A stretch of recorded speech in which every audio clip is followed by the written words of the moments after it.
আসসালামু আলাইকুম রহমতুল্লাহি ওয়া প্রিয় দর্শক, ভয়েস অফ ইসলাম বিডিতে আপনাকে স্বাগতম। আজকের ভিডিওতে আমরা জানব কবিরা গুনাহ কি। কবিরা গুনাহ অর্থাৎ বড় গুনাহ, এগুলো থেকে কিভাবে বাঁচা যায়। ইসলামে গুনাহ দুই ধরনের, একটা হচ্ছে সাগীর অর্থাৎ ছোট, আর একটা হচ্ছে কাবীর অর্থাৎ বড়।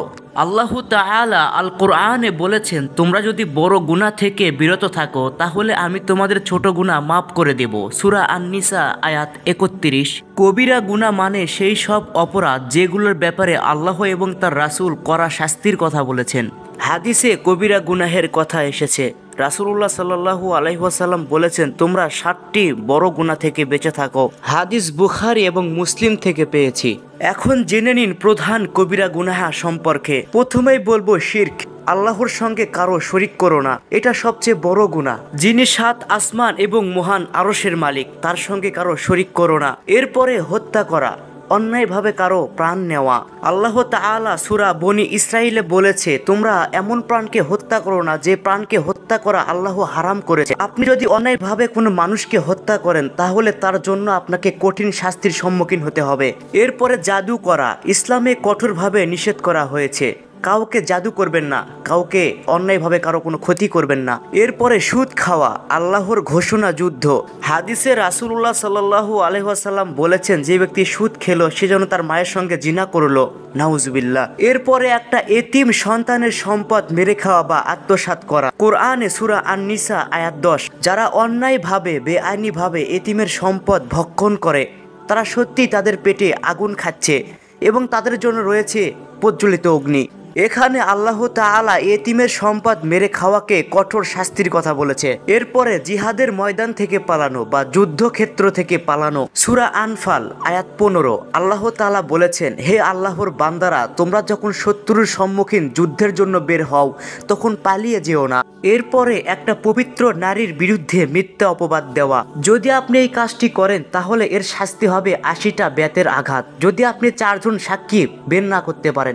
এরপরে মদ খাওয়া, মদ খাওয়াকে আল্লাহ তাআলা হারাম করেছেন, তাই মদ থেকে দূরে থাকুন। এরপরে জিনা করা বা ব্যভিচার, আল্লাহ তাআলা সূরা বনী ইসরাইলের 33 নম্বর আয়াতে বলেছে, তোমরা জিনা করো না, জিনার ধারে কাছেও যেও না, নিশ্চয় এটা মন্দ এবং খারাপ পথ। এরপরে সূরা নূরের 1 থেকে 3 নম্বর আয়াতে বলা হয়েছে, যদি অবিবাহিত ছেলে মেয়ে শারীরিক সম্পর্কে লিপ্ত হয় তাহলে তাদেরকে 100টা করে বেতের আঘাত করো, যদি তোমরা আল্লাহকে বিশ্বাস করো, এবং তাদের শাস্তির বিষয়টা সম্পূর্ণ করবে তোমাদের মধ্যে কয়েকজন মানুষ। তাদেরকে শাস্তি দেওয়ার সময় যেন তোমাদের মনে তাদের জন্য দয়া জন্ম না নেয়, যদি তোমরা আল্লাহকে ভয় করো।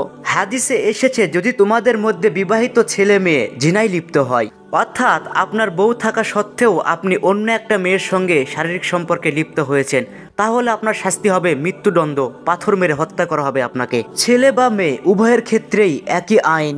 এরপরে অন্যের জিনিস চুরি করা, চুরি করা থেকে বিরত থাকুন। চুরি করার শাস্তি হচ্ছে হাত কেটে দেওয়া। সূরা মাইদার 38 নম্বর আয়াতে আল্লাহ তাআলা বলেছেন, চোর পুরুষ বা চোর নারী, তাদের শাস্তি হবে হাত কেটে দেওয়া। আল্লাহ সর্বশক্তিমান এবং বিচক্ষণ।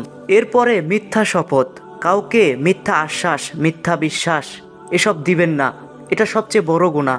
যদি আপনি কাউকে মিথ্যা বিশ্বাস, মিথ্যা আশ্বাস দেন তাহলে আপনি জীবনের কোনো না কোনো সময় নিজেই ঠকে যাবেন। এরপরে হস্তমৈথুন, যদি আপনি থাকতে না পারেন তাহলে বিবাহ করে নিন, কিন্তু হস্তমৈথুন করে নিজের ক্ষতি করবেন না, এটি একটি কবিরা গুনাহ। এরপরে বাবা মার সঙ্গে খারাপ ব্যবহার, খারাপ আচরণ করা, এসব থেকে নিজেকে দূরে রাখুন, এটাও একটি কবিরা গুনাহ।